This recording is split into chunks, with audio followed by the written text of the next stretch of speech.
Hai teman-teman, kita akan bahas kisah seru tentang Belanda di Indonesia. Awalnya mereka datang untuk rempah-rempah, tapi akhirnya tinggal berabad-abad. Penasaran? Jadi, ceritanya dimulai tahun 1996 ketika kapal-kapal Belanda pertama kali mendarat di Indonesia. Mereka mencari rempah-rempah seperti pala, cengkeh, dan merica. Dulu, rempah-rempah itu sangat berharga loh, seperti emas. Lalu, awal tahun 1400-an, Belanda mendirikan VOC atau Perusahaan Hindia Timur Belanda. Mereka nggak cuma berdagang, tapi juga mulai menguasai wilayah. Lama-lama kekuasaan mereka makin luas, dan Indonesia jadi bagian dari jajahan mereka. Sayangnya, masa penjajahan itu penuh penderitaan.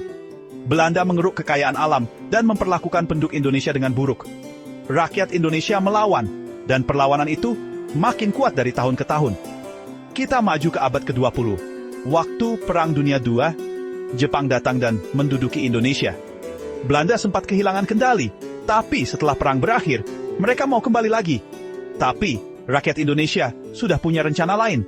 Tahun 1945, Indonesia memproklamasikan kemerdekaan. Perjuangannya nggak mudah, tapi akhirnya di tahun 1949, Belanda mengakui kemerdekaan Indonesia. Jadi, dari pedagang rempah-rempah, jadi penjajah, sampai akhirnya keluar karena Indonesia merdeka. Kisah Belanda di Indonesia ini penuh dengan cerita tentang kekuasaan, perlawanan, dan kegigihan bangsa Indonesia.